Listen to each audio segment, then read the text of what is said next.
Viewers, JLB, back with a very, very special video.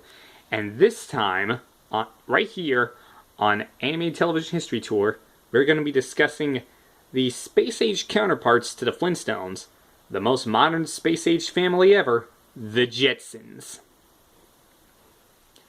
Now, much like the Flintstones, the Jetsons is an animated sitcom made by Hanna-Barbera. It was originally aired in prime time, of all times, from September 23rd, 1962 to March the 17th of 1963, and then it later aired in syndication, where it pretty much caught fire. However, there's a bit more of a history behind the Jetsons, but we'll get to that a little bit later in the video. Anyway, I say that the Jetsons are the space-age counterparts to the Flintstones because the Flintstones, while the Flintstones were living in a world that was a comical version of the Stone Age with machines powered by birds and dinosaurs, and cars powered by people, as in foot power if you've seen episodes of the Flintstones, the Jetsons live in a comical version of a century in the future, with elaborate robotic contraptions, aliens, holograms, and other whimsical inventions. Now, the series only ran for about 24 episodes originally, and only aired on Sunday nights on ABC, but it did debut as the first program on ABC to broadcast in color. While in contrast, the Flintstones, while always produced in color, was broadcast in black and white for the first two seasons. So I think it's safe to say that the Jetsons had a bit of a leg up on the Flintstones. Ultimately, after its prime time run, the show aired on Saturday mornings in syndication for decades afterwards,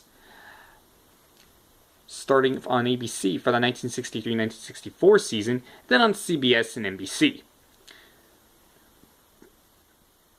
But new episodes would end up being produced about, say, 22 years after the show first came on the air.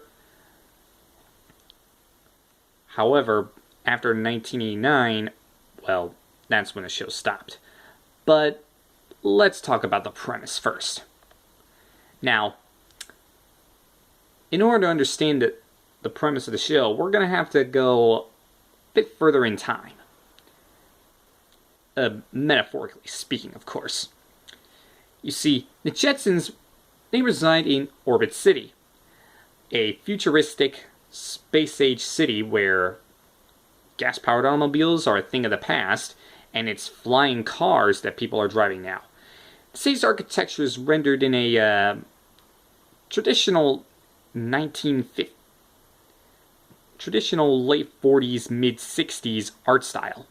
And all the homes and businesses are raised high above the ground on adjustable columns. And of course, there's the Jetson family themselves.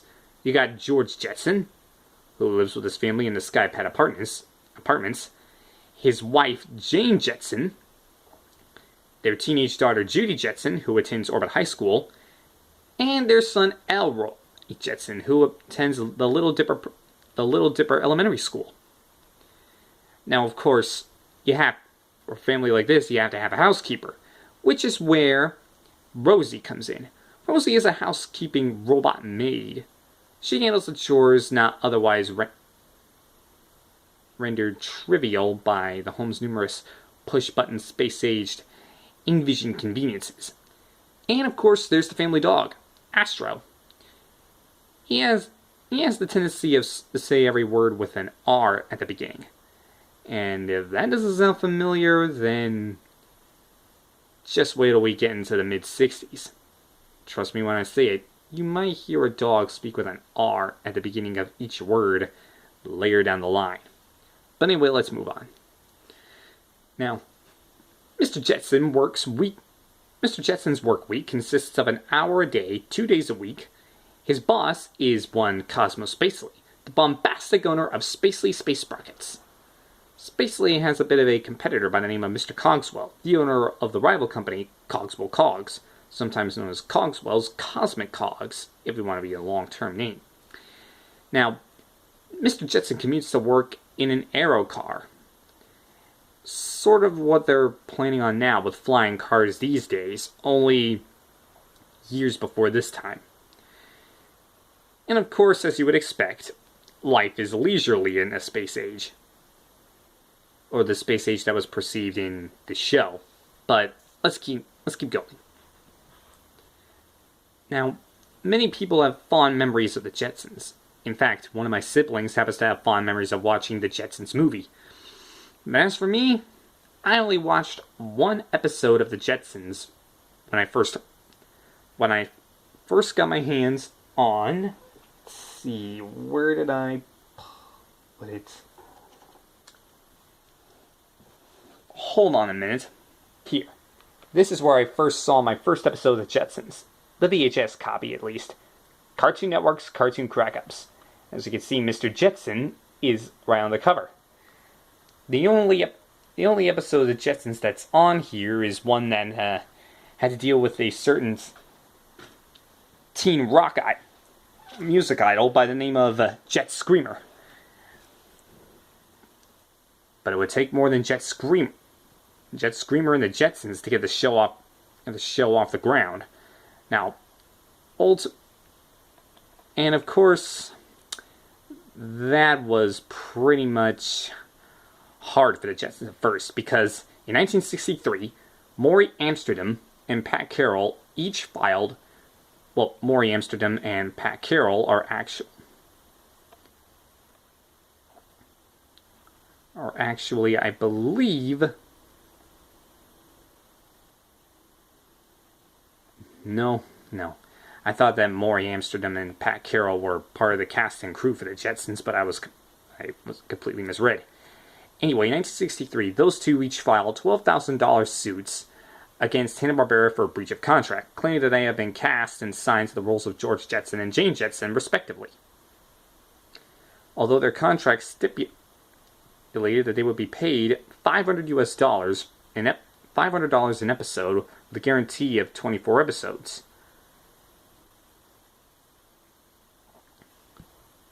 But of course, I'm not really a law person, but let's just say it was a lot of controversy that kind of hindered the show a bit. And of course, as was standard practice with all Hanna-Barbera cartoons at the time, this show has a laugh track. Quite frankly, like the Flintstones, I don't really think that it needs a laugh track. I mean, it was fine the way it was, to be blunt. But how did the Jetsons do on their first time out? Well, the critics didn't really seem to like it. They said it was silly, unpretentious, corny, and yet clever at the same time, and now and then a bit funny.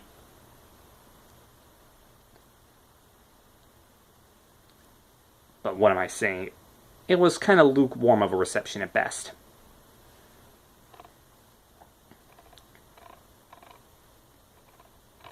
But when I said that the Jetsons lasted for a bit longer than they did, I really kind of meant that. Because after the 1964, because after the show originally came to an end in 1963, and syndication ended in 64, new episodes of the show were made and put into syndication from 1985 to 1987. So for all you 80s kids out there, this is pretty much a history lesson about where your favorite show came from.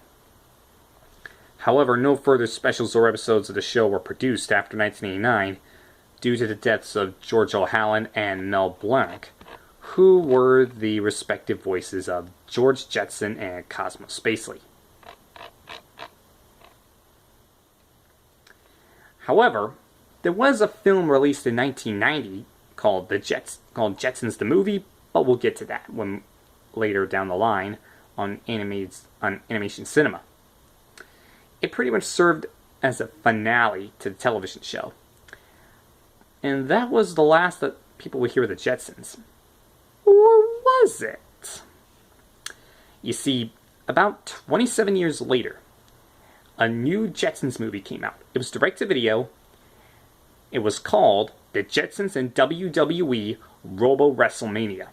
Now, for all of you WWE fans out there, yes, that means we're going to be covering, on Animation Cinema, we're going to be covering both Hanna-Barbera, WWE, all the WWE Hanna-Barbera crossover films, both the Scooby-Doo WWE movies, WWE and the Flintstones, and Jetsons and WWE. But for now, we're just going to focus on what came before the WWE, because around this time, it really wasn't a WWE to begin with. But that's a whole nother story for a whole nother series. But anyway, thanks for watching, and I really hope that you all learned a little bit of something about the Jetsons this time. And believe me when I say, they were the modern space-age family for a reason. And I definitely think that they are worth revisiting. Especially if you grew up in the 80s and you saw the newer episodes. Anyway, thanks for watching, stay animated, and I'll see you all next time.